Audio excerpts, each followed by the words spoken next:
Hey guys, just a quick little habitat update. This is going to be the new setup for our Mexican Black Kingsnake O'Malley. So I did a little bit of research, saw a couple of different people are doing it, did some more research about the actual habitat that they're in. And so I set this up a little bit differently. Hopefully he'll like it. We'll see how he does. We're going to monitor his behavior in it for a little while. And we'll do a little bit right when we first put him in here. So what we have is I set this up. So this is dry dead cactus or chala wood. I think that's correct anyway. So we gave him lots of places for him to climb. There's rough places for him to rub against for shedding and everything else like that. But as you can see here what I did, so this is a 36 by 18 by 18 Exoterra, which is good for one king snake, although I guess cohabiting king snakes isn't the best idea anyway. But so what I did was I actually took some rock pieces that were pretty thin, and I made sure none of them were very sharp. And I made kind of this little border right here, so that way we can have what would be sand. This is actually crushed walnut.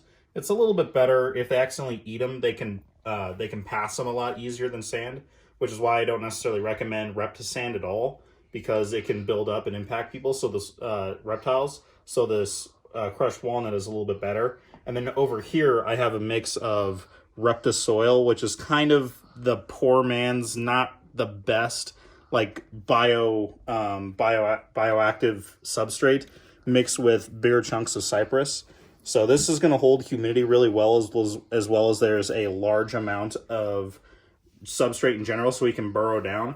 Because this is an Exoterra, eventually it's going to have this screen top, so there won't be a whole lot of humidity over here, but there will be more on this side, as well as, well, I'll have a little bit of cypress mulch or something tucked under here for his humid side. So this is going to give him a really wide area for him to kind of decide where he wants to spend his time. If he wants to spend his time burrowed under here, under this hide, under the more humid side and go down, or there's enough substrate here where he can actually burrow down under here and get back in the rock and curl up under there under the rock as well as all these places for him to climb. So this isn't actually a bioactive setup, although it very easily could if you add some calcium and different things into this substrate, and you can put some of the more, drier, hotter type isopods like powdered blues or oranges or something like that.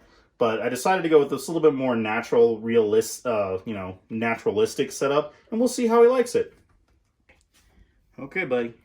Come on. Come on, I'm going to let you go back in. Okay. There you go, bud. Okay.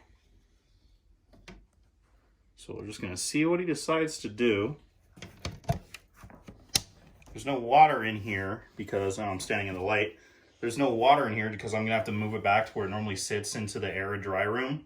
But I'm just kind of curious just to see what he's going to do. We'll see what he decides.